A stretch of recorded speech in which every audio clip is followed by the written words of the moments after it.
stand clear of the doors. Por favor, manténganse alejado de las puertas. To those guests who've just joined us, welcome. Our next stop is the Magic Kingdom. For those of you standing, please hold on to the handrails throughout our journey and stay clear of the doors. Stay clear of the doors.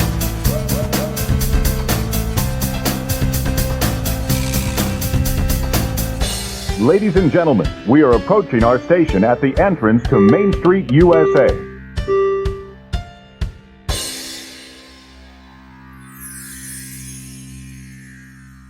Welcome aboard the Monday Morning Monorail podcast.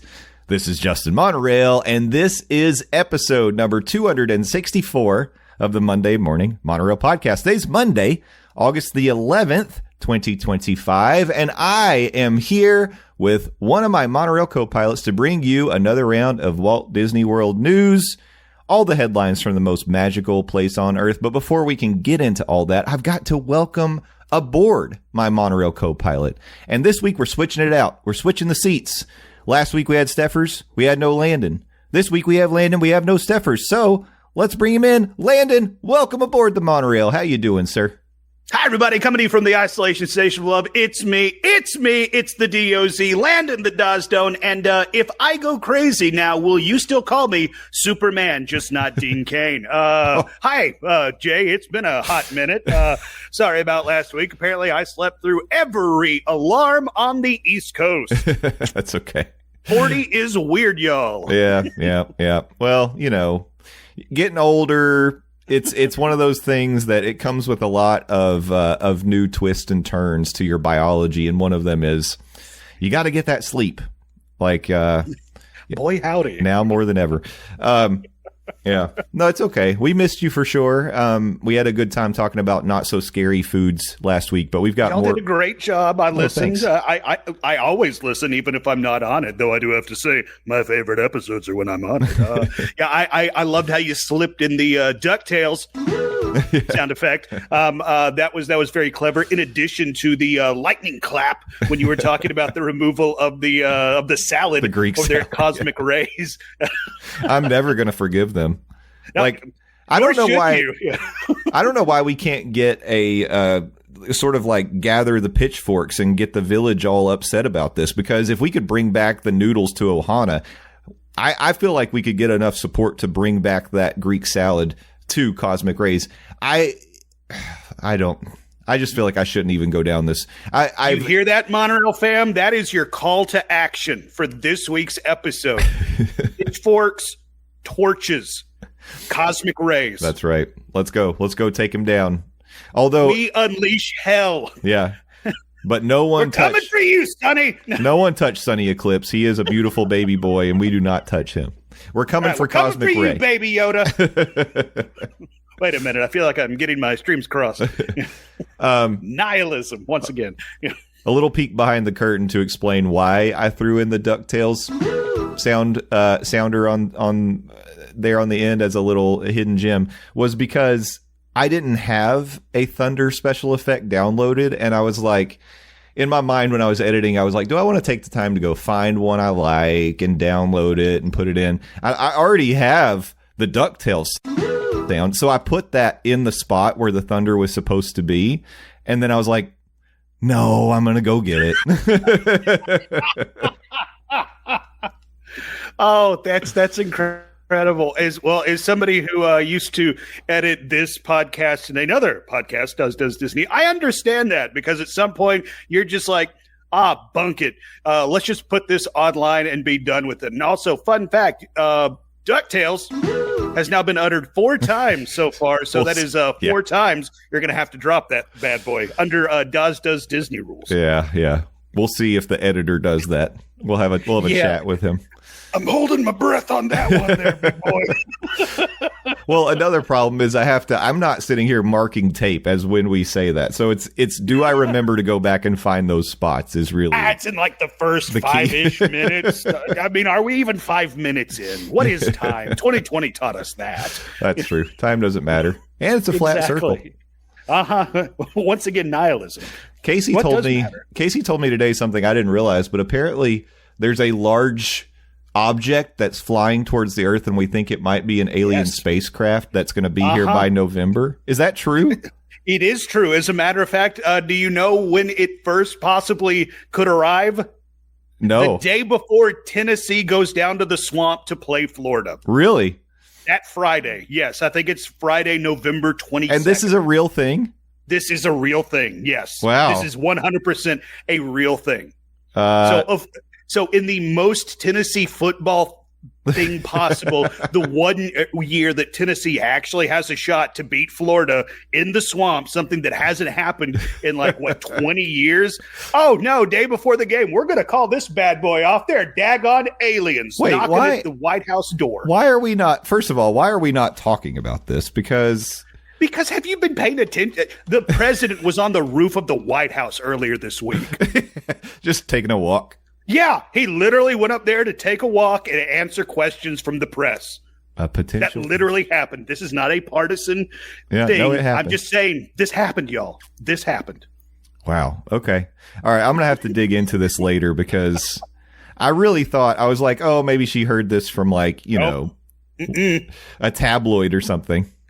No, there is some mysterious thing in space hurtling towards the Earth that's going to get here right in time for Thanksgiving. Wow. Well, that's great timing. They can, if it's friendly, we can welcome them to the table. I don't know. I've seen a lot of movies, and at least the first act never goes well for humanity, dude. Well, that's true. We never take it well. We need to take this time and prepare humanity. We need to get our best. We need to get Will Smith, Bruce Willis, Aerosmith to work on the soundtrack. Who else do we need to get? Chris Tucker.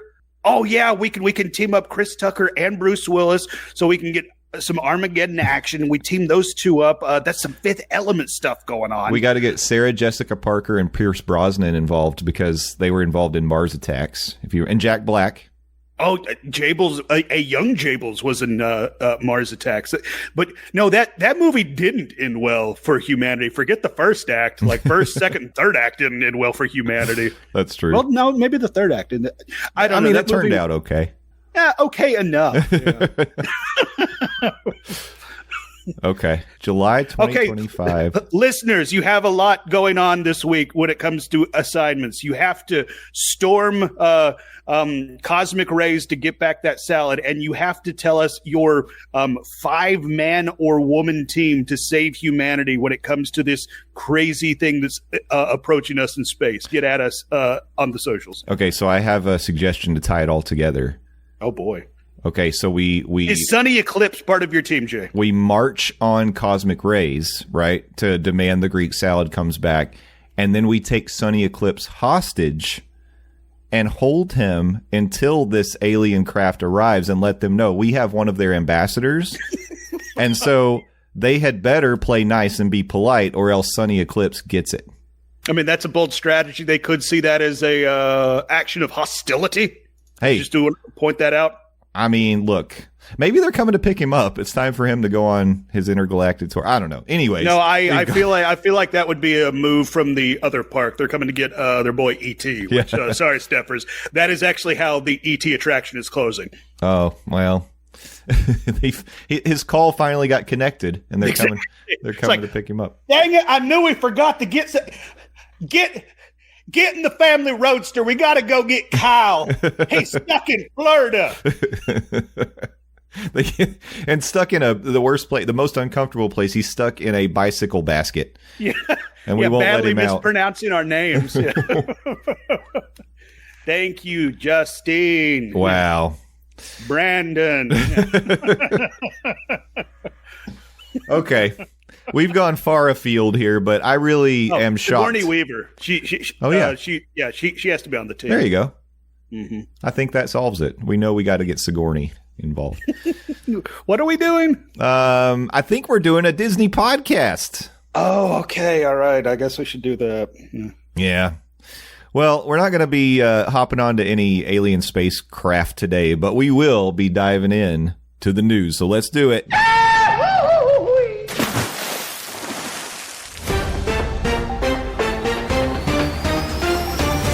That's right, dreamers. We're back with another round of headlines from the most magical place on Earth. And I don't know if they're going to be nearly as exciting as finding out what we did in the first section of this podcast, but it is pretty exciting. It is pretty exciting. Speaking of things arriving that we didn't expect, I want to talk about this thing first. And this is Disney is relaunching Wishables. And I put this on the list to talk about today because Wishables used to be one of my and my whole Monorail fam's favorite things to collect from the parks. If you remember, there were several series they released over the course of several years that sometimes it would be like characters from, it could be like an Aladdin series. It could, or sometimes it was like park ride vehicles or different things like that. But they released these Wishables, quote unquote, these little tiny plushes in blind bags. But one of the ways that you could sort of weight the scales in your favor so you got the ones you wanted was you could pick the bags up and squeeze them. And you could kind of feel the shape of whatever was in the bag. And McKenna was like 100% of the time she got it right. I did not have the success rate McKenna did, but like if there was a particular Wishable I wanted, I would just be like, McKenna, come help me check these Wishable bags. And she would be like, this is the one right here. And she always nailed it. So now they're releasing them. They're relaunching these Wishables and they're in boxes.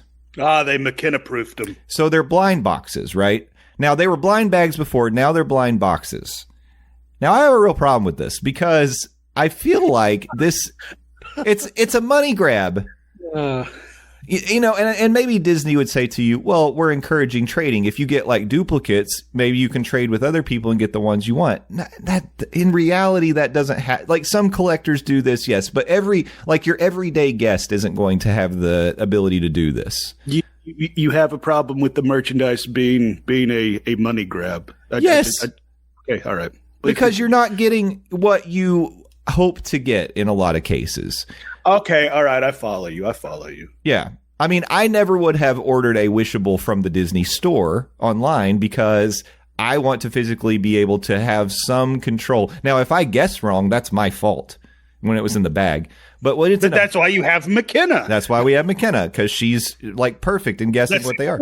Yeah. But now they're in boxes. And so I mentioned this before because I didn't realize. First of all, I guess I haven't been looking for them for a while, but I didn't realize they really went away for a brief period of time.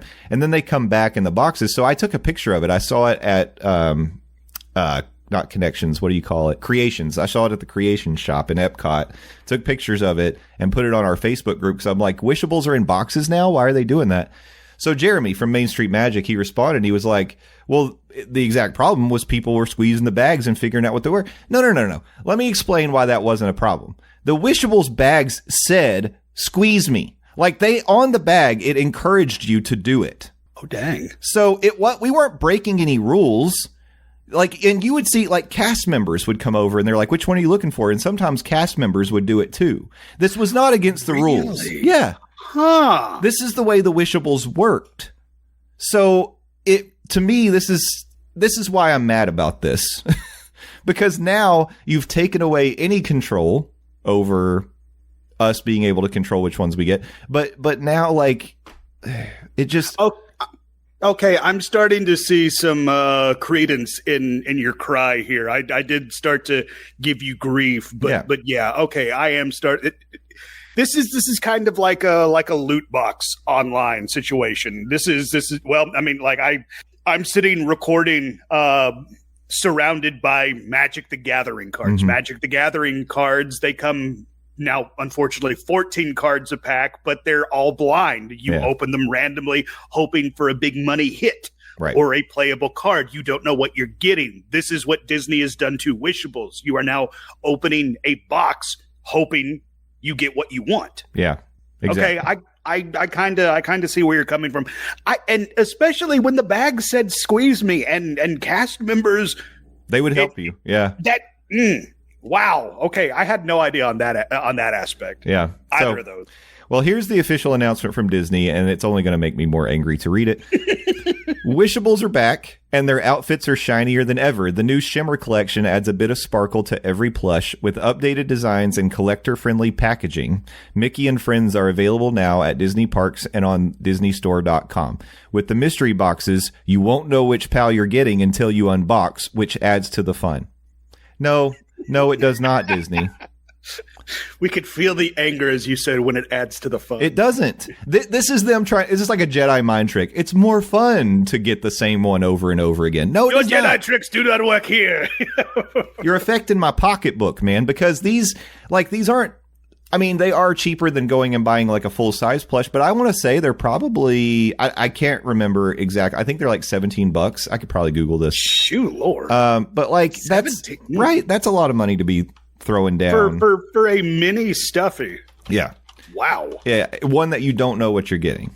Well, and again, I say this as somebody who literally just admitted he's sitting around stacks of Magic together. By the way, Edge of Eternity is a very good set for those of you who fancy collectible cardboard. While Jay looks this up, that's a high number for something you don't know what you're going to get. And I had no idea that that stuffables or wishables went away. Yeah, I think they took a little pause, I guess, while they were relaunching them. But they were putting them in boxes. Yeah, they're $17.99 on the Disney Store per pop. That is a high asking price. Yeah. So, anyways. and I would imagine there are some people out there who have an addictive personality. Once you pop, you just don't stop. I think, sometimes on the flip, okay, I'm going to present a flip side of this because I don't always think that blind boxes or blind bags are necessarily a bad thing. But when you're talking about something that has more of a collector's culture built around it, like pins, for example, Disney pins, you can buy pins in blind bags. Now, a lot of times you get like multiples, like you'll get a blind bag and it has a few pins in it and you don't know what you're going to get. But like a big reason people buy those is to trade them. Yes. And so I feel like that's different in my opinion, but I know you can trade these. They're collectibles too, but I just think it's different. I was going to ask, is there a trading market for wishables? There better be now. There's going to have to be. I'm sure some of the ones I've got, people would probably look for. Like, and okay. You know what? There's going to be is like there's going to be a big like reseller. This is who it benefits: the resellers on eBay more than anything. Yay, Disney! Thanks for empowering those people. Yeah. So. Anyways, blind boxes. Hooray. La Boo Boo. It's the Disney version of La Boo Boo. Man, those are some weird looking weirdos, ain't they? Like, like Gizmo and something from Sesame Street just had a real angry anyway. But some other news coming from Disney, particularly the Magic Kingdom, and something that I asked not too long ago, is this actually going to happen? And then I think within 72 hours, and not only is it going to happen, it's opening this year, you fat idiot. Watch this. Beak and Barrel, we know when it's going to open, and we know when reservations are starting. Reservations start this week, August 14th, but Beak and Barrel, the much anticipated Pirates of the Caribbean Lounge is going to be opening at the end of this month, August 29th. Here is the official announcement from Disney themselves. This lively pirate pub is filled with flavor and fun. All around, you'll be immersed in an adventure across the 7 seas with nods to both the classic Pirate of the Caribbean attraction and the beloved film and the tolerated sequels. That was some editorializing from yours truly. Anyway, as you join the pirate fun, you'll enjoy thirst-quenching tropical beverages, delicious small bites, sing-along storytelling, and enchanting surprises. And we also got food options and drink options, both non-alcoholic and alcoholic, which we will get into now. But yeah, if you want to get in on the opening days of Beak and Barrel, reservations start this week. That is going to be on Thursday, August the 14th, and opening day is going to be on August the 29th. And for those of you playing along at home with your calendar, that is the last Friday of this month. Once again, Friday, August the 29th. It also happens to be the opening day of Halloween Horror Nights. And It also has, some counter programming from Disney. Yeah. No, this is not counter programming. well, I think it. I don't know. I think it is. I mean, you got to be thinking. I know they're officially like the not so scary parties. I think start this week. I think. What? Oh my! Disney. Okay, Disney. Microphone too. Can we talk for a second? It's either this week or next week. Disney, you have a problem. Yeah. They had mentioned that the Beak and Barrel would be open during Not So Scary. So it's taking a little bit of time, but it will be. But yeah, I kind of feel like it is a bit of a pull. You know, that's late going into Labor Day weekend as well. Yeah. Mm-hmm. So, you know. I honestly think that is more important to them than being like, well, we got to take away from Halloween Horror Night. Yeah. Disney's more focused on getting ready for the Labor Day weekend crowd. Yeah. But no, I'm excited. I'm glad we finally have the dates. Yes. The reservations, the way it typically works is I think they go live at 7 a.m. And then. So get that My Disney Experience app ready. Go ahead and update it now. Just you know what? That's just a good tip. Even if you're not trying to get a reservation, just go ahead and update the app. That's true. Yeah, you need to do that. Just do it. Just do it. Yeah, the first Not So Scary party is August 15th. Good. That's Friday. What? Disney. Back to microphone too, guys. What is going on? We all love Halloween, but it's the middle of August. Not even September. Yeah, we're 6 weeks away. Disney, you have a problem. Yeah, they do. It's Disney. Those parties are like crack because they make so much money for Disney. Yeah, they do. I'm going to see if I can do a real-time search, see how many of them damn things have sold out. Yeah. All right. Well, while you work on that, I'll talk a little bit about the food options. So just in the overview, in the announcement that Disney's giving us, it feels to me this is going to be sort of analogous to like your experience at Oga's. You're going to get some storytelling. You're going to have characters in there. There's going to be some sing-alongs, although there's less of that now when you go to Oga's, sadly. But enchanting surprises. The food options, again, I'm drawing a parallel here. Not a lot. This isn't a place where you're going to go for dinner. But there are some interesting things to try. They do have their version of the, what do they call it? Batu Bits in Oga's Cantina. Island Provisions will have plantain chips, blue corn blue corn tortilla chips, and toasted flatbread served with savory dips. So that'll be good. Kraken's Catch will have octopus tentacles marinated in lemon and lime juice and paired with olives, bell peppers, avocado, and piquillo pepper almond foam, which is, I've never heard of pepper almond foam. That sounds very interesting. And then this one, which I think is probably going to be a hit just right out the door. Cook's Corn Griddle Cakes. Warm corn cake stuffed with melted cheese, lime sour cream, and chili peppers topped with cojita cheese. There are two paths you can take on your foodie adventure, one with roasted corn and poblano peppers or one with chipotle braised chicken. So they do have like a vegetarian option there, which is really good too. That sounds really, really good to me. And the pictures of it look good. Last week we talked about food that I have trouble eating because it looks gross, like Halloween themed food. I just wanted the world to know that for me, octopus tentacle doesn't fall into that. I actually really enjoy octopus. I think it's delicious. Even though it makes me feel bad because octopus are very intelligent. I feel like maybe we shouldn't be eating them. But that'll take us down a rabbit hole. But it is really good. They do taste delicious. So it is weird to look at, though. They are weird to look at, yeah, but they're smart little creatures. Okay, quick update. There are 7 Not So Scary dates sold out, and 5 of them are in August. So, and there are only 2 dates left in August for the Halloween party in August. Whew. Y'all, it's been a hot summer.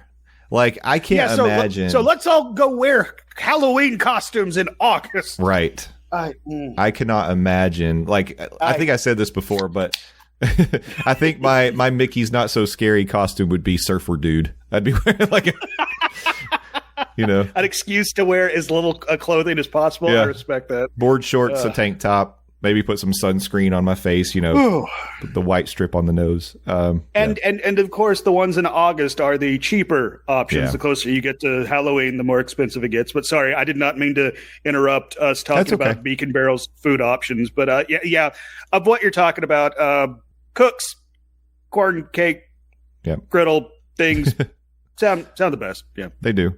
I would try either one, honestly. Like the roasted corn and poblano pepper sounds good to me, but I think, if you want that heartier, it's going to fill you up a little more. The Chipotle braised chicken. That sounds pretty good for me. But you got to have something to wash down the gullet when you're eating, whether it's the Kraken's Catch, some corn cake griddles, or Island Provisions. And they do have drink options, both alcoholic and non-alcoholic. We'll start with the non-alcoholic. You have the Treasure Trove and the Cursed Treasure. The Treasure Trove is an imaginative beverage cloaked in mystery. As you sip on a mix of ube, lemon, and coconut, you can also snack on some sweet treats like a vanilla cake plank. Yep. Chocolate cannonball and golden caramel popcorn. So sounds like you get some snacks with your beverage. And then the Cursed Treasure, this features a delicious combination of coconut milk and a cookie crumbles topped with a vanilla foam and pirate's cookie that is iconic cookies and cream flavor in a drink form. Interesting. So these almost strike me as dessert options. They're very sweet. Yeah, very sweet. As opposed to something you can just sit and sip on. These are not mocktails. These are like treats. Or are they DuckTales? They're treats for the kids. I'm not doing it. That's 5. I thought, not sure. Like, I was thinking about this. Like, they probably, it's becoming more and more common that the generation that's coming up now is looking for like non-alcoholic options like mocktails and things like that. So it surprises me a little bit they don't have something that's a more actual straightforward mocktail on the menu. Now maybe you could get some of these non-alcoholic, like the we're going to talk about the cocktails now, and maybe you could order them without alcohol. I don't know, but I don't know. It just seems like they would go ahead and maybe throw a couple of those on there for people who are looking for something like that. That is a very good point, because I mean, like I mean, y'all know what I do in my day-to-day job. I work at a news radio station, and it seems on a more regular basis we have stories about how the generation coming up behind even me as a millennial is less and less going out to bars, and such and such noted brewery is seeing sales declines because younger people just aren't drinking anymore. So that's an interesting choice, that the non-alcoholic beverages that Disney's putting a shine on, again, are more of a sweet option as opposed to the mocktail that we've seen offered in other instances. Maybe that'll change. They can always update the menu, and I think that is true. If they get feedback that people are really looking for that, then I feel like Disney will respond to that. I hope that they will. And they don't want a vanilla cake plank with their drink. What's funny is, like, I would say the traditional thought at Magic Kingdom is people don't love that there are locations that sell alcohol there. And so when we first started talking about Beak and Barrel, we didn't necessarily know for sure it was going to have alcohol. We hoped that it would. I mean, being a pirate bar, you would hope that it would have rum and some, grog to serve, but you didn't know.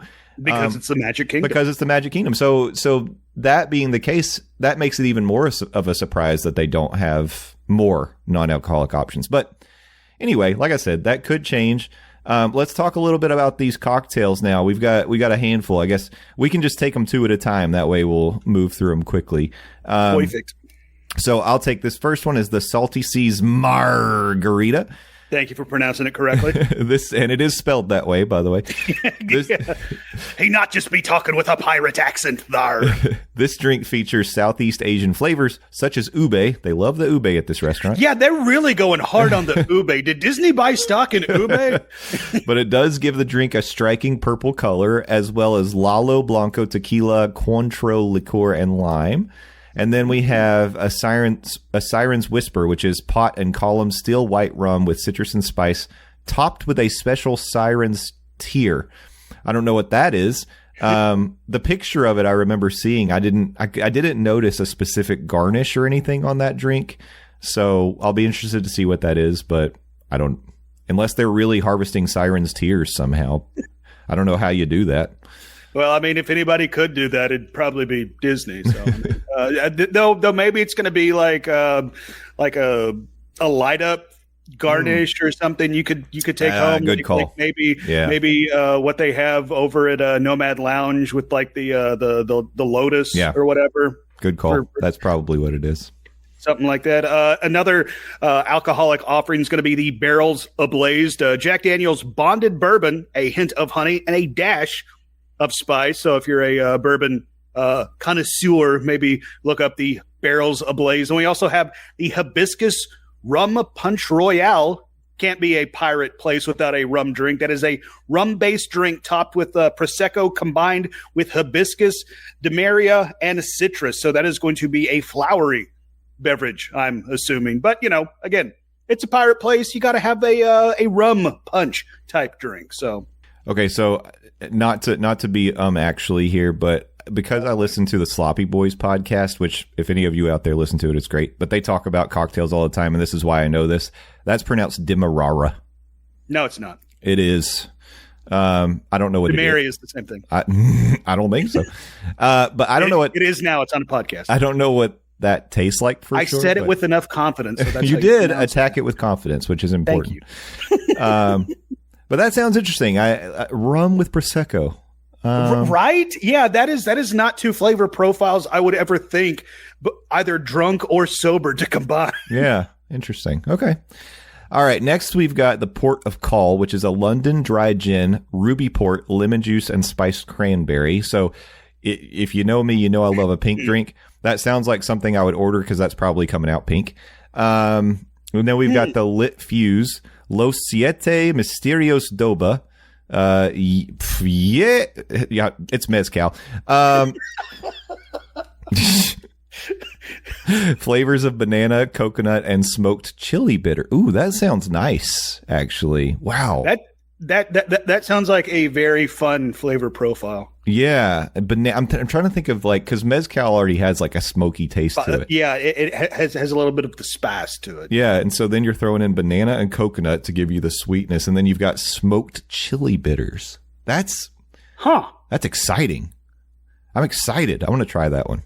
And then the main event, the one that honestly, this is going to be my first beverage, the first time I'm in Beak and Barrel. It's going to be the iconic drink, I'm calling it right now, because you get a fun souvenir pirate skull mug, limit one per guest. We're talking the Plunderer's Punch. That is Kraken black spiced rum, good rum by the way, complemented with blackberry, vanilla, and a hint of citrus, once again served in a souvenir pirate skull mug, once again limit one per customer. And the mug does look pretty cool. Yeah, it's cool. I mean, if you've been to Oga's, they have their cool looking souvenir mugs. If you've been to Trader Sam's, they have their souvenir cool looking drink glasses you can purchase in addition to drink out of. So this is going to be Beak and Barrel's, I think, contribution to the Disney glassware collection, we'll now call it. I'm going to say that drink with the mug is $45. That feels very, very, very on the nose. Pretty close, I think. Yeah. I don't know if prices have come out yet. I think maybe they have because I feel like other people have been talking about how much the drinks are, but we didn't put it in the notes. But this is me blind guessing. I think that's probably in the neighborhood. But the rest of these, I would say, are probably $17, $18. Yeah. Wishable price. That's going to be Jay's gauge now. It's like, how many wishables would this cost me? This T-shirt, this is going to be 2.25 wishables. Yeah, that's true. At least I know what I'm getting. Yeah, but none of these drinks I think are going to go above a wishable. No. I mean, of course, it's going to come out with flair. It's going to come out with yo, me hearties drink up a harbor bar, pirate song. and well, they serve it to you. But I mean, none of these are, blowing your mind, nor should they be blowing the bank. at least in this podcaster's opinion. But if, you don't want to go with the cocktail route, they are going to have wines and beers. And as a beer drinker, I think this is fun. They're going to have exclusive draft beers from Victory Brewing Company, the Pirates Paradise Blonde Ale, and Wicked Weed Brewing Company, just over the hills from me in North Carolina. A treasured session sour as well. So, okay. So I looked it up. You can expect small plates to range from $12 to $18. The non-alcoholic drinks are going to be priced from $7.75 to $13.75, which there's two of them, so one's one, one's the other. I think the Treasure Trove is going to be $13.75 because it comes with snacks. Yeah. Then you've got signature cocktails fall between $18.50 and $20, so a little higher end, but not quite GO82 prices. So it's Wishables plus tax is what we're talking. With one souvenir mug cocktail priced at $46. I freaking nailed it. Wow. Look at the big brain on Justin Monorail. Beer ranged from $10 to $13.50, and then wine by the glass from $14 to $17. For rum enthusiasts, there's 2 premium reserve pours available for $45 each. Yeah. And I would imagine when Disney says premium rum, that's probably going to be some special stuff. And again, like your boy likes some beer. Breaking news: less in on the buried sour. Smoking Hot Fiance might want to check that out. But I am all on board to try out that blonde. That's exclusive from Victory Brewing Company. I love whenever Disney has their very own beer for them. Awesome. That right there, it's like I'm honing in on that right there. Yeah, the Pirates Paradise Blonde Ale will be $11.50. The Buried Treasure Session Sour is $13.50. And buried is spelled like a fruit berry. Yeah. Yeah. So expect some sort of berry soured beer in that instance, and sours can be hit or miss. Yeah. So one thing we didn't mention here, we may have mentioned it before, you are going to be limited to 45 minutes. Yeah, we haven't mentioned it this episode. We've mentioned it in previous episodes, and that right there just lowers my enthusiasm for this place. Yeah. I guess, it sort of, again, along the Oga's path, it sort of makes sense, I guess, because it's going to be high demand. They want to move people through it. But yeah, I get it. They want to turn those tables over, but dang, come on. It would ease the blow a little bit if both of those places had a bar window where you could order some drinks. Yep. And then, but because there's plenty of people who don't want to go sit in there and would still get a drink, but you can't walk around with a drink at the Magic Kingdom. So. Yeah, in the Magic Kingdom, you can't walk around with a drink. In Hollywood Studios, that's not a problem. But also going back to, there are plenty of people that don't want to go sit down in there, particularly in Oga's. You can't go sit down in there. So bazinga. Yes, true. You have to stand in there, but yeah, right. Unless you're lucky enough to get a booth, but that's only happened once in my entire career at Oga's. Yeah, and same. And then the one time that happened, me, Lindsey, and her daughter, we had to share the booth we were with like a party of 8. Yeah. So that was fun. They pile you in there for sure. Oh yeah, they do. Man, I hate you, Oga's. There will be merchandise for Beak and Barrel. So they debuted a T-shirt that'll be available at the Plaza del Sol Caribe Bazaar, which is the Pirates exit souvenir shop. And then that thing has a name. Neat. Yeah, and then there's also a parrot shoulder plush. I think it's basic, but I like the T-shirt. I think it's cool. It was just red with like the black logo, and it's like a big logo on the back. And I don't know. That's something I could see myself wearing. I don't necessarily need the shoulder plush, but they're popular. They are. Yeah. Disney is getting real heavy into those. Yeah. Seems like everything in Disney has to have one. Next thing they're going to do is make blind boxes for shoulder plushes. Disney. I'm angry. Yeah. I can feel that. Yeah.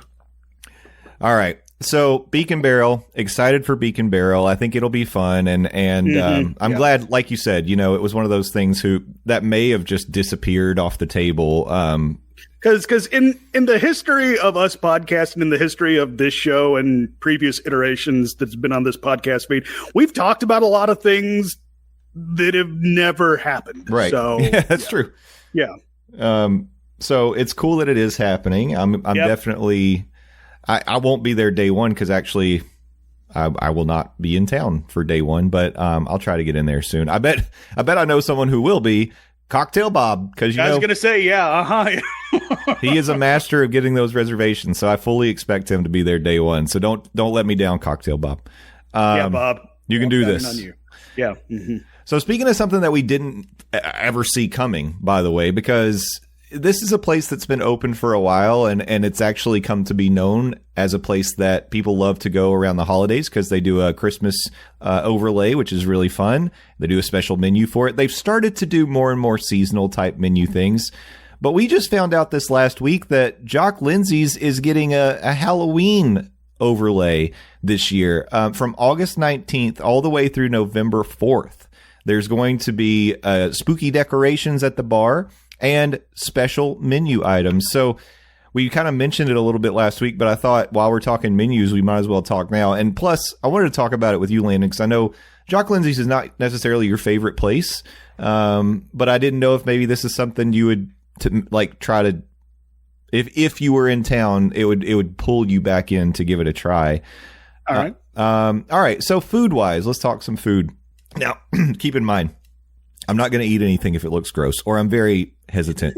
Yeah. If it looks weird or like a skull, apparently you are out. Well, no, there were two different skulls last week. The lasagna skull looked gross, but the sweet treat one that just looked like a normal skull, that one was better. I could probably do that one. But there is going to be a skull at Jock. They love making things in the shape of skulls. They love it. By the way, if you don't know what we're talking about, go listen to Across the Universal. Jay and Steffers put out a great episode breaking down all of Halloween Horror Nights coming to Universal this year. Those weirdos are all in for Halloween Horror Nights this year. They're doing a rest in peace tour. Yeah. Yeah. And they are very much looking forward to it. Those weirdos. Yeah. You kind of feel like you want to be put in a grave the next day because one thing I learned last year, I mean, in addition to having a hangover because we had too many drinks, you walk a lot on the RIP tour. We got in a lot of steps, and you go until like 2 a.m. and you don't realize that you're putting in like 30,000 steps. And man, I felt, again, turning 40 sucks. 42 is even worse. And, great. Thanks. Yeah. Boy, did I feel it the next day. So I'm already trying to get my steps up. I'm trying to get myself in RIP tour shape. But anyway. Okay. Yeah. So there's a couple things on the menu here that I don't know that I would even try. Number one, the zombie eye bites, which are fried chicken bites topped with deviled egg filling and black olives. It looks gross, guys. It looks gross. They had me until the black olives, but also if it looks gross, like maybe I'm not to the point of Jay, but I do tend to eat with my eyes. Yeah. Like if it looks weird, your boy's generally out on it. Mm-mm. So yeah. You make something look like guts or look bloody or something or whatever, and these look like eyeballs. I'm not. No. If it looks like eyeballs, Yeah. Get that hell off my plate. And then the skull of the dead, which is mojo pork with cheddar cheese wrapped in a flour tortilla and topped with pickle pica de gallo. I would have to see this one, but if it looks like a skull, I'm probably not going to want to eat it. I don't like regular pico de gallo. I don't like pickle, so I definitely ain't going to like pico de gallo. But now, on the other hand, they've got a couple of these that look kind of cute. So they look cute? They do. The Alien Invader slider is crispy Nashville hot chicken served on a cheddar cheese chive biscuit with sliced provolone, dill pickles, and queen olives. Perfect timing. We're going to have the Alien Invader slider right there available for the aliens when they get here. Oh, well, actually, it'll end before they get here. But and maybe that's a good thing because they're like, you're eating things that look like us. That's not cool. Exterminate. Yeah, but they do. The sliders look cute. And then the other one, actually, the Cursed Mummy sausages, which are just pigs in blankets, with pomegranate mustard dipping sauce. And then the phantom dumplings are the ones that look really cute. Those are chicken and pork dumplings wrapped in rice paper, served with teriyaki dipping sauce. And they have the dumplings on sticks. The rice paper makes it look like a ghost. And okay, that's fun. They're very cute. That is fun. Well, of all the food options that are on this Halloween themed menu, the phantom dumplings and the cursed mummy sausages are what stood out to me. This might be a hot take, literally and figuratively. I think Nashville chicken's overrated. I disagree. And I say that as somebody who worked in downtown Nashville and has been to Hattie B's and all that fun junk. People waiting an hour and a half for chicken. Y'all spend your time better. I love Nashville hot chicken. It's fine. If we had real good, it's fine. We have Dave's hot chicken here, which I have not tried. But there's one in Lake Mary that I should go to. But I personally really, really love Nashville hot chicken. I love hot stuff. I love spicy stuff.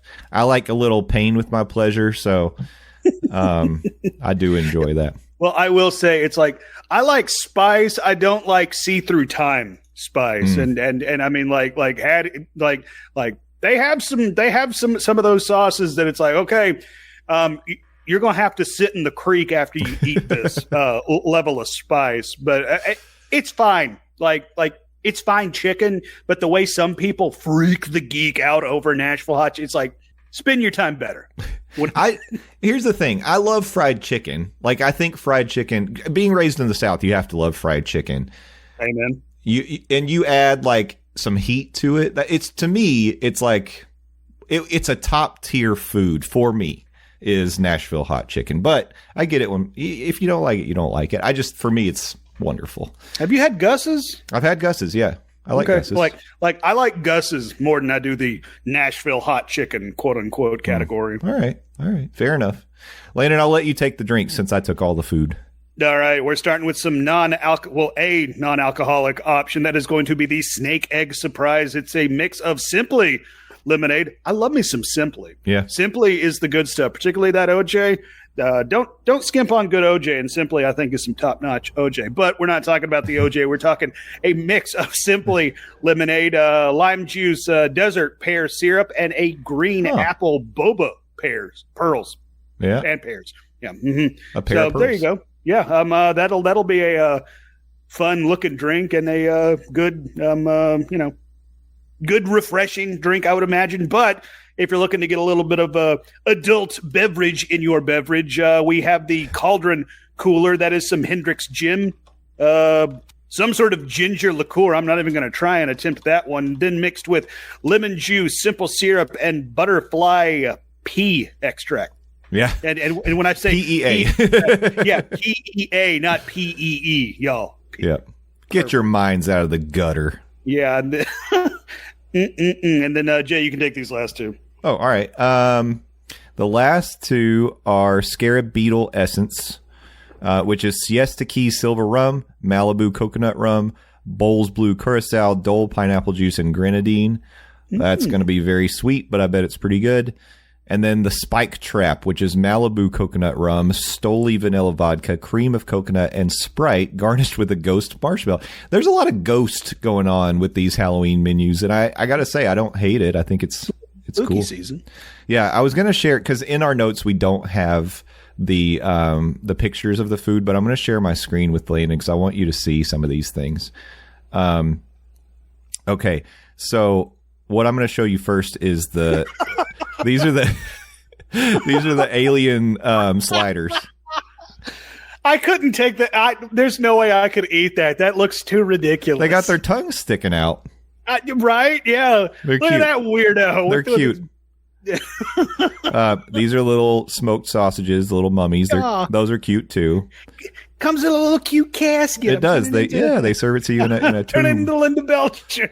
Here are the ghosts. Okay. That's also giving me some Bacon of Doom vibes the way it's served. Yeah, because it looks like it's going to smoke. Yeah. Yeah. Mm-hmm. Here are the eyeballs. That's where I said nope. Nope. That's a nope from me, dog. Yeah, I'm right there with you. This is the non-alcoholic drink. So that looks cute. This one is the one that I think looks the most interesting. It's that first one that you mentioned, the cauldron cooler. Huh. So it kind of has like a mixture on it. Yeah. It looks like a vial into a mixing glass. What's the sidecar there? Is that I wonder if that's the lemon juice. I don't know. That has to be the lemon juice. Yeah, I don't know. It can't be the simple syrup, and it can't be the butterfly pea. Right. It could be extract. It could be the ginger liqueur, because I don't know what color ginger liqueur is, but or it could be the butterfly pea, because I don't know what color butterflies pee in. Depends on what they drank. Yeah, right. Yeah. If they're very hydrated, it's just clear at that point. These are the Skull of the Dead. That's fine. I could eat that. Yeah, those just look like quesadillas with fun little skull prints on them. Yeah, I'm in. I like that. I'll eat that. Even though they're not quesadillas. They look approved by Stone Cold Steve Austin. It's like, what? You're going to eat my Skull of the Dead quesadillas? And then I'll drink one beer. What? And here's the ghost. Oh, my God. That's adorable. Very cute. Very cute. It's funny. This is a audio format, and we're just looking at pictures. And we're just looking at pictures. Now we're going to do magic. And Jay's juggling now. Yeah. Yeah, watch this. I can juggle one-handed with my eyes closed. But there you go. I think that stuff looks really fun and cool. Now, back to my question, Landon. Would you, if you were in town while Jock Lindsey's had their special Halloween overlay, would you make a trip to go over and check it out? I mean, yeah, I would go give Jock Lindsey's a trip if I was in town, knowing they had a seasonal menu, a seasonal overlay, because even when I'm in town during Christmas, you mentioned Jock Lindsey's isn't my favorite place. Used to be one of my favorite places, but I've fallen out of love with Jock Lindsey's. That's a whole different podcast. But I still go there during the holidays because it has the Christmas lights up. Yeah. It has the seasonal menu because it's part of the atmosphere. I love going there. And now that they're getting in on the Halloween game, the spooky season, yeah, I would definitely give my Disney dollar dues to Jock Lindsey because they're participating in that. I think that's fun. Yeah, I love a good overlay for any season. So that's exciting. I can't wait until they get in for tax season. Tax season, Arbor Day. Right. Yeah. Just bring in a bunch of trees. Office administration season. Yeah. So what would be the worst season to celebrate? Election season. No. From downtown, nothing but net. Oh, Zoe loved it. Zoe's in. I'm here for the political humor. Forget the theme park stuff. That's my Zoe impression, by the way. So it was pretty good. I never imagined she would talk that way. Yep, that's how she talks. Thought she'd have a little more of a feminine vibe, but okay. Nope. I mentioned trees, and earlier before we started recording, it just made me think of this. One of the things that's happening right now in Hollywood studios, we already mentioned that they're building some sort of a snack cart in Toy Story Land. Not very far away from that, they've put up construction walls in Galaxy's Edge. And as for now, we don't know what's going on there, but they have removed some trees, some foliage. They actually moved some infrastructure back. And it's like 90 feet away from where the Toy Story snack cart is going. So in my mind, that means it probably is not a snack cart, but like now's the season for wild speculation. What could possibly be going into that location in Galaxy's Edge? Okay, wildly speculating, they're putting in a new attraction. It's going to be Jesse's Cowboy Boot Breakdown. Everybody break dances. Okay. Yeah. So yep. Toy Story Land's invading and taking over a little bit of Galaxy's Edge. Yes. Okay. Yep. I don't know what it is. I mean, it could be... it's not a bathroom because bathrooms are right there at the exit of Toy Story Land as you go into Galaxy's Edge. I mean, who knows? I really honestly don't know. I need to go see for myself how big the space is. I've just seen this reported on other blogs and they've been taking pictures of it. But it's interesting Disney hasn't mentioned it at all, which means it must not be something too crazy. Maybe it's just going to be souvenir booth or something, because it is kind of bare over on that side of Galaxy's Edge as you're leaving the area. There's not really anything to see. There's like a seating area that they've used it for like extended Woody's Lunchbox seating before, but yeah, I don't know. Maybe a meet and greet. I don't know.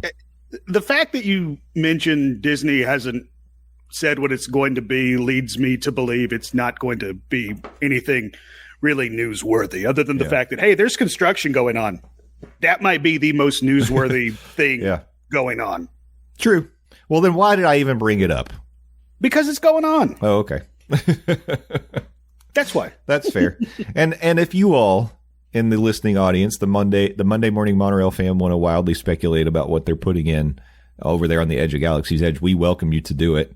Please do so. Yeah, get at us on the social, because y'all have a lot of homework this week. You have to storm and save Sunny Eclipse to get back the Greek salad. You have to put together your 5-person team to save us from the aliens coming at the end of November. Yep. And you have to wildly speculate, recklessly, I might add, wildly and recklessly speculate what's going on over there at the border of Galaxy's Edge / Toy Story Land. Is Jessie invading Batuu? Maybe. I say yes. I have a question regarding the building a team for the alien invasion. Okay, I will field those questions. What side do you think Stitch lands on? Is he on the side of Earth, or is he going to join the aliens? Well, Stitch cares about his Ohana. And remember, Jay, Ohana means no one gets left behind. That's true. So I'm going to say he, Experiment 626, of course. Yeah. I think he's going to be on Team Earth. Okay. Because Lilo's down here. Yeah, that's true. What about Alf? Those Melmacs. I don't think you can trust those cat-eating weirdos. That's what I was thinking. I think he would join up with the with the aliens, and he'd be like, feed me all the cats. You can't trust. Listen, if we've learned anything, you cannot trust anyone who wants to go after cats. Nope. And some of the behind the scenes stories from Alf. I mean, if you want to do a deep dive, not a Disney deep dive with the Dawes, but if you want to do a deep dive on the behind the scenes from Alf, there was some stuff happening, like some not safe for work stuff either. Alf had a drinking problem. He was really abusive to the PAs on set. Yeah. The dude who played Willie was into some really weird stuff, allegedly. Oh, oh no. I have to put Willie! Allegedly. No, Willie! Uh-huh, yeah, uh-huh. And I have to put an allegedly so I don't get sued there, yeah. Mm-hmm. Well, as we wrap up here, because I can't think of any better way to end the show, I want to say, Stefford is not with us today because she's doing a 12-hour stream for her birthday. And by the time you're hearing this, her stream has ended. But wish Stefford a happy birthday. She turned 30 on Sunday. She is, old like us now. And, it's no longer a youth. No longer a youth. So she's going to be in pain just like me when we do the RIP tour this year. But happy birthday to Steffers. Happy birthday! She'll be back next week, and Landon will be out next week because he'll be traveling the world. But I'll be here, and we'll do this whole thing again. But until then, Landon, I know you're at least going to do a couple stints on the radio this week. So you want to tell people where they can find you? Oh, yeah, of course. You can find me on the Phil Show, News Talk 98.7 WOKI radio station locally here in Knoxville, Tennessee, streaming 6 to 10 a.m. Eastern Standard Time at newstalk987.com. Also available in the iHeartRadio app and the News Talk 987 app as well. Also, terrestrially 987 FM, the whole radio thing. That does still exist, despite what you hear in the news. But also, you can follow me on the social media app on the Blue Ski. That's THEDOZ Landon. I'm Blue Ski Landon Doane. I'm the best Landon Doane, not the rest. The world's terrible right now. So I try and make it a little bit less terrible on my fun little slice of the social media. We talk about fun stuff like comic books, movies, video games. Me and Jay, we had a fun talk about movies before we started hitting record. like we even finished it saying, damn, we should have recorded that thing. We could have released it as a full-blown bonus podcast. I went and saw Freakier Friday on Appropriately Enough Friday. Didn't have that on my bingo card, but it was a Smoking smoking hot fiance's birthday, and that's what she wanted to go see, and it was fun. I'm not going to give a lot of freaky stuff happened on a Friday, and by the end of it, the story resolved itself, and a good time was had by all. But there's a lot of good movies out right now. Whether you want superheroes, you want action, you want comedy, you want horror, man. Like there are some good movies out there. So I encourage you, take some time out of your life if you can, if you have the disposable income to do so. Head down to your overpriced multiplex and go check out a movie. It's like I am averse to the spookies, but I want to check out that Weapons movie. That thing looks so good. That looks so good. There's something about that movie that I am intrigued about. I want to see it. I know I'm going to be uncomfortable watching it, but I want to watch it. It looks so good. But of course, I mean, like everybody's subscribed to everything when it comes to streaming. Watch Sinners. That is the best movie that's come out this year. Yeah, it's so good. You like Michael B. Jordan? You get 2 Michael B. Jordans in it. 2 Michael B. Jordans for the price of 1. But I'm rambling, so I'll just say breathe. Have a little bit of fun. If you could do both of those things, that would mean the world to me. I'll see y'all in 2 weeks because I get a vacation, y'all. Woo. I'm traveling the world, as Jay said. Smoking Hot Fiance's birthday was this past week, so we are hitting the road and gonna go have some fun. I hope you enjoy yourselves. You know what, buddy? I'm gonna try my best, and I'll see y'all in a couple. Love you, mean it. Bye. I wanted to throw in, so I saw The Naked Gun this weekend. It was amazing. Yeah, you did. Yeah, you did. So good. So happy that we have dumb comedy in the theaters right now. It's just go laugh a little bit and enjoy yourself. But they showed a preview for the remake of The Running Man with Glenn Powell. And I got to say, ahead of seeing that preview when I heard, because I don't love Glenn Powell, he's fine. How can you not like Glenn Powell? He's such a good actor. He's a pretty man. Look, I get he's pretty to look at. I get that. But like, to me, there's not a lot going on emotionally with him. Like I don't see the appeal. Okay, we might be doing that movie podcast after we're done because I like me some Glenn Powell. All right, that's fine. I like Twisters. I thought he was good in Twisters, but yeah, Twisters was great. Yeah. I went in with low expectations, but really enjoyed Twisters. But I will say the Running Man movie looks awesome, and I'm excited about that. So I'll probably. I think I forgot that they were remaking the Running Man. Oh, it looks so good. The preview, of course, previews always look good. That is true. That's what previews do. That's how they rope you in. But the original Running Man's really fun. If you like, go back in your Arnold Schwarzenegger catalog if you've never seen it, and check out the Running Man. Did you ever see Hitman? Yeah, the movie he was in. Yeah, I really liked that movie. Yeah, that was good. Yeah, it's all right. I don't know what it is about him. I think it's just. Is it because he's named Glenn Powell? It's a boring name. It is. I mean, like, I'm pretty sure I've bought insurance from a dude named Glenn Powell. Then you look at that dude, it's like, no. He doesn't look like a you're Glenn not named Powell. Glenn Powell. Yeah, no. Your name should be like Raz Powers or something like that. Yeah, that'd work. Raz? That's not a name, Landon. But yeah, I don't know what it is. Who knows? That maybe this is a psychology deep dive on me why I have a problem with Glenn Powell. And there's a movie coming, Caught Stealing. Yeah. Me and Lindsey really want to see that. That movie looks good. That looks really good. And that one's got Matt Smith in it and Austin Butler. And Liev Schreiber. Yeah, Liev Schreiber. Yeah. See, Austin Butler's another one of those. He's a pretty guy to look. I don't have a problem with pretty guys. This is not a hang up where I'm like jealous of these pretty guys. He clearly doesn't have a problem with pretty guys. We've been friends forever, and I am a gorgeous, gorgeous man. It's true. Mm-hmm. It's just something about Glenn Powell. Anyways, tell us all about your Glenn Powell feelings. Drop your Glenn Powell fanfic in the comments. There's nothing going on behind those eyes. That's what I feel. Wow, you really hate Glenn Powell. I would take everything he's in, and I would put like Chris Evans or he is America's ass. I know. He's, and we've missed him. I don't feel like he's been doing quite as much. He's living off that Marvel money. Yeah. Or Ryan Gosling. Put Ryan Gosling in those roles. It's funny. As soon as you started saying that sentence, I said to myself, he's going to say Ryan Gosling. Yeah, I'd put Ryan Gosling and I would like it better. Ryan Gosling is a very talented dude, though. Yeah. Did you see The Fall Guy? Yes, that was such a good movie. It was really fun. I like that movie. I really, really liked that movie. Yeah, so I also like Emily Blunt, but she's also pretty to look at. So very true. That is very true. Oh, what was the Phoenician? Oh, the Phoenician Scheme, right? Like, yes, I didn't see that. That's another one of those that's on streaming. It got there. So what are we doing? We're doing a movie podcast now. All right. Perfect. Yeah. Welcome to our movie podcast. We're wrapping it up. Listen. Oh, damn it.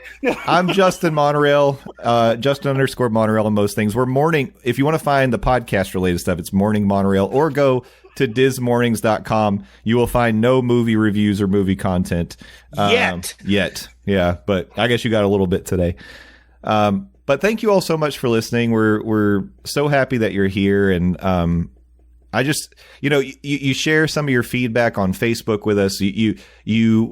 Sometimes some of you, when you're listening along, you put your comments in like the Discord, or maybe you send us messages on Blue Sky, and it's really fun. It means a lot. And we appreciate all of you for doing that.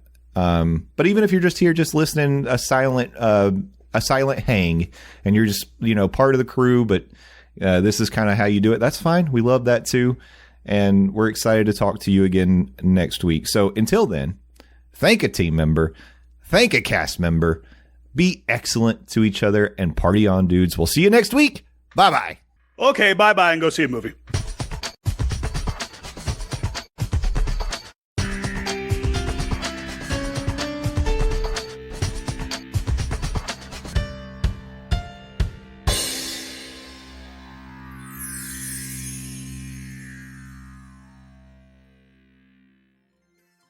The Monday Morning Monorail podcast is part of the Diz Mornings Network. Visit dismornings.com for Walt Disney World news, rumors, trip planning advice, and our blog. You can also visit our merch shop and look good when you're traveling to the parks. Don't forget, if you're looking to book a vacation, you can fill out a form on the dismornings.com website, and Nate or Steffers will reach out and help you get a great deal and take the stress away from booking your next trip to Walt Disney World, Universal, or beyond. Again, visit dismornings.com for all your Monday Morning Monorail and Diz Mornings needs.